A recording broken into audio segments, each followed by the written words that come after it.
নমস্কাৰ আপোনালোকে চাই আছে ক্ৰিকেট গুৰু আছাম ইউটিউব চেনেল। শেহতীয়া সময়ত এটা খবৰ ওলাই আহিছে, বিতৰ্কৰ খবৰ, এটা বিতৰ্ক, নতুন বিতৰ্ক। ভাৰত আৰু ইংলেণ্ডৰ মাজত শেষৰখন টেষ্ট মেচ অনুষ্ঠিত হ'ব 31 তাৰিখে, বেছি সময় নাই মাজত। আৰু সেইখন কিমান গুৰুত্বপূৰ্ণ খেল আপোনালোকে জানে, ভাৰতে জিকিবই লাগিব, নতুবা সিৰিজ হাতৰ পৰা গুচি যাব।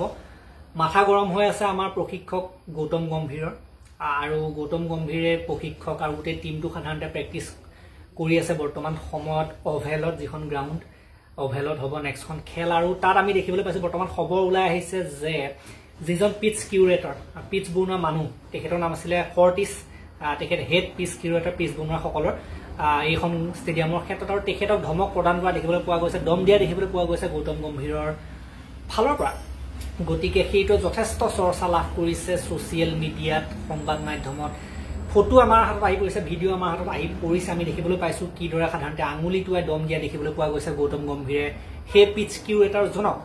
গতিকে এই কি কাৰণে দম দিবলগীয়া হ'ল, কি কাৰণে বিতৰ্কৰ সূত্ৰপাত হৈছে এইখন খেলৰ আগত, সেই কথাখিনি আমি জনাবলৈ চেষ্টা কৰিম আপোনালোকক। গতিকে কি হৈছিলে যে গৌতম গম্ভীৰ সমন্বিতে যেতিয়া গোটেই টিমটোৱে প্ৰেক্টিচ কৰি আছিলে, পিচখনৰ ওচৰলৈ গৈছিলে, তেতিয়া যিজন পিচ কিউৰেটাৰ আছিলে তেখেতৰ নাম আছিলে ফৰ্টিছ, তেখেতে সাধাৰণতে ভাৰতীয় টিমটোক তালৈ নাযাবলৈ কৈছিলে, তালৈ যাব নোৱাৰা বুলি কৈছিলে, আৰু সেইটোক লৈ খং প্ৰকাশ কৰিছে গৌতম গম্ভীৰৰ। খং উঠিলে আৰু ক'লে যে আমি কিয় তালৈ যাব নোৱাৰিম, আমি ক'লৈ যাওঁ, আমি কি কৰোঁ, আমাৰ কথা তই আমাক শিকাব নালাগে, তেনেকৈ সাধাৰণতে কৈ পেলাই আঙুলিটোৱে দম দিয়া দেখিবলৈ পোৱা গ'ল গৌতম গম্ভীৰক, সেই মানুহজনক, সেই পিচ কিউৰেটাৰজনক দম দিয়া দেখিবলৈ পোৱা গ'ল। আৰু যথেষ্ট চৰ্চাটো লাভ কৰি মিডিয়া কিবা এটা মছলা নিউজ পালেতো গোটেইখন বিয়পিয়ে যায়। গতিকে সেইটোৱে হৈছে, আৰু মেইনলি পিচ কিউৰেটাৰজনকো সোধা হৈছিলে যে কথাটো কি, সংবাদ মাধ্যমৰ ফালৰ পৰা যে কি হৈছে, আপুনি আমাক অলপ বিৱৰণ দিব নেকি, বৰ্ণনা কৰিব নেকি। তেখেতে ক'লে যে ইণ্ডিয়ান টিমকে সোধক, মই এইটো বিষয়ে একো নকওঁ, তেনেকৈ ক'লে।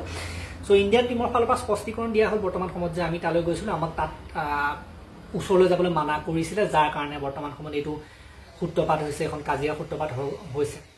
গতিকে এইটোৱে আছিলে খবৰ, কি কাৰণে যথেষ্ট চৰ্চা লাভ কৰিছে, যথেষ্ট বিভিন্নজনে বিভিন্ন মত দি আছে ইয়াৰ ওপৰত। কিন্তু সেয়ে ভাৰতীয় মানুহ, আৰু আমাৰ গৌতম গম্ভীৰটো জানে দম এটা আছে, বেলেগ এটা এৰোগেঞ্চ আছে, গতিকে ধমকটো দি দিলে ঠিককে। গতিকে আমাক দম দিব নোৱাৰে, বা আমি আমাৰ ইণ্ডিয়ান টিম হয়, ইণ্ডিয়ান টিমক কোনোবা দম দিব পাৰে নেকি, উল্টাই দম দিব।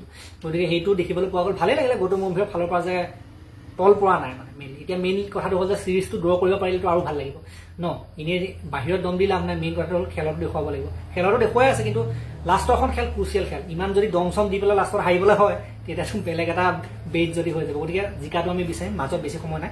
গতিকে এই ভিডিঅ'টো মই ইমানটা সমাপ্ত কৰিম। ভাল লাগিলে যদি লাইক কৰিব, শ্বেয়াৰ কৰিব, চেনেলটোলৈ নতুনকৈ আহিছে যদি ছাবস্ক্ৰাইব কৰি ঘণ্টাটো দবাই থৈ যাবলৈ নাপাৰিব, তেতিয়ালৈকে আৰু এটা নতুন ভিডিঅ' লৈ প্ৰতিশ্ৰুতি মই বিদায় মাগিছোঁ। ধন্যবাদ।